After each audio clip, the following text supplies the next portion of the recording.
Hello everybody, my name is Ilya. And my name is Tyler. Together we make up Kovray, a couple that loves to play board games.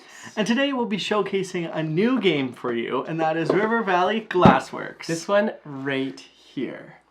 River Valley Glassworks is published by AllPlay. It's designed by Adam Hill, Ben Pinchback, and Matt Riddle. And the art is done by Andrew Bosley. Now this game is a prototype, so everything you see here is not the final version because this game is coming to Kickstarter, crowdfunding. So if you're interested in learning more about that, hit that link down below.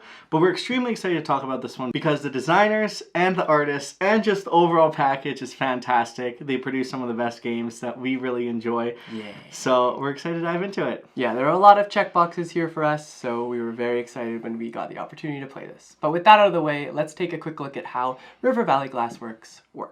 In River Valley Glassworks, you'll be collecting precious stones from the river and selling them at your shop for the most points. Throughout the game, you'll draft pieces from the river by placing a shape of a piece onto the corresponding river tile. You'll take adjacent from that tile into your River Valley Glassworks shop. There's different rarities of glass, and as you collect them, you'll score points for rows and columns that you create. After taking pieces, the river will shift and refill, so there's always a continuous flow of pieces that you can take. You'll keep taking turns playing pieces until one player has 17 pieces in their board. At that point, the round will finish, everyone will have another turn, and you'll calculate the final score. You'll score for the rows that you've created, stopping at any gaps, and your two largest columns. You'll lose points for any glass in the overflow area, tally your totals, and the player with the most points wins. Will you collect all the right pieces in the river? I want to open the best glasswork shop there is. What would you make? Glass. What kind of silly question is that? Well, what are our first impressions of River Valley Glassworks? This one is a lot of fun. As like a light, I want to say abstract type game, It reminds me a little bit of Azul, and that is always like a positive note. I will preface with the fact that I'm not good at Azul, but I really did enjoy this game, and I do also really enjoy Azul, but this one in particular, it's more fun. I think the art and the theme makes it even more fun because you get that vibe of like, oh, I'm at a cabin. Because I think we've all put our fingers in the dirty water and picked some stuff up to see what we could find. Yeah, Is there a cool stone? Is there a little coin? Like, what are we going to find in the water? In this case, it's fun little glass pieces. I was going to say glass Finish stones. the word. Glass stones. But what are some of the reasons that you may want to check this game out? All right, let's start with reason number one, which I think is the most obvious for me, and that's like the dynamic draft.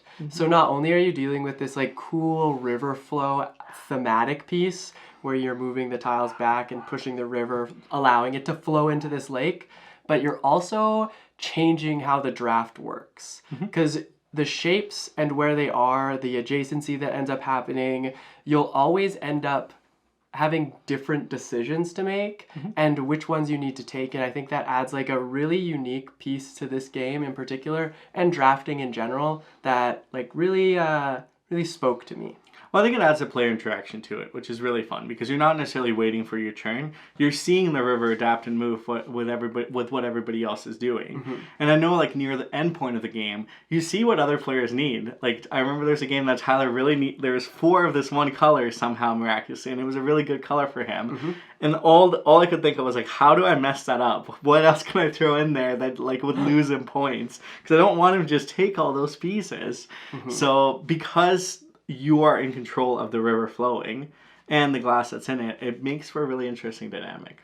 Yeah, and then even that being said, like you're gonna have to like work with what you get, and I think that's a really interesting way to play the game too, because it can like fiddle with your scoring a bit. It's unfortunate when it does happen, but it's great when you get the perfect tiles. And then on top of that, like I find myself asking like, it's most of the time worth it to have an overflow if that pile of glass is just that good. So you have to like balance the give and takes because you are going to give yourself opportunity to score 10 points and only lose 2 points. So just keep that in mind when you are playing that, because that balance of choice is really nice to have. Another reason I really like is the easy scoring in this game. Yes.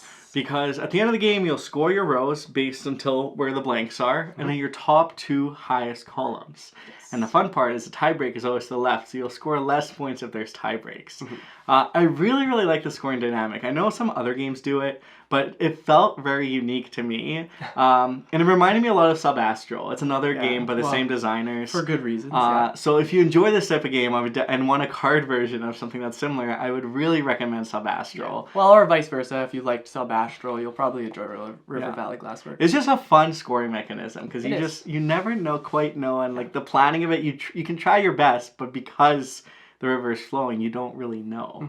Well, and then toss the rarity into it. It seems intuitive to grab like the most common glass tiles like last, so that they do go into your final column. But at the same time, like everybody has that same mindset, so it does like change the game a little. And then like even doing the reverse of that can maybe be beneficial because everybody else is not doing that. So it's this interesting like dynamic again when it comes to drafting, making the decisions, and it continues to be interesting. Last but not least, who is this game for is probably what you are wondering. You may be wondering, and we're here to tell you. If you like higher player interaction, the evolving around of nature, if you like games like Azul, Sub-Astral, where it's quite dynamic, but you're involved in the dynamic decision making, this game may be for you. It plays fairly quickly. You can play games in 20 to 30 minutes, and it's fairly friendly to newcomers because all you're doing is you're placing a stone and you're taking stones back. And everything that you need to know is really outlined on your board. How many stones you have, how your scoring works, variety and complexity. So it's been really well done in that perspective. Yeah, I agree. And then like the one important thing to remember there is that shape matters when you're picking what you want to draft. And then the only thing that matters when you're placing onto your board is color. And that's like a key piece that I thought was like a very unique like double edge to the components that they provided. Which brings me to the point of being like, if you like these tactile type games where you're able to like grab and take and touch and really get a feel for it, I think you're going to enjoy this game just as much as we have. Yeah. Well, in the Kickstarter version too, we'll have a lot of upgrades too. So if you even want to increase that, you can look into that as well. I don't actually quite know all the specifics, but I know when we first got the pitches, the base version is fantastic because the cardboard's really thick. You have all these pieces, but there's ways to increase that tactile element of the game as well. And you'll be able to find that on yourself if you are that interested. Like we said, we'll leave the link down below. Overall, what do we think of River Valley Glassworks? I loved it. It was very fun. It had that thing I love in complex games where it's just like brainy, crunchy thought, but really condensed in a 20-minute game. Yes. Yeah. So it scratched a lot of the itches. This is definitely a game we'll be showing to a lot of folks, and I cannot wait to see all the final production version of this game. Yeah, AllPlay has these like branches that they've put games into, and this one is their Fun for Everyone game, and I think that exactly hits the dot. It's been it's joy to play. Of course, it is on the lighter side, but it does like act as that little like you have to think through your steps kind of thing, and then those decisions end up being pretty important. So it's always fun to be able to play a quick game like that. It's been great. Now, if you want to learn more about this game, hit that link down below. It's either the Kickstarter or in One Instant Fulfillment, and you can just learn more about the game in general through other links. Yes. And for our question of the day, what is it? If you could miraculously just know how to like blow glass, is that what it is? Yeah. What would be the first thing that you make? My first thought was a swan, but I don't know if that's... I think that's all I pictured. Yeah, for some reason I went there too. I would... On my second thought is I would make an extremely long straw.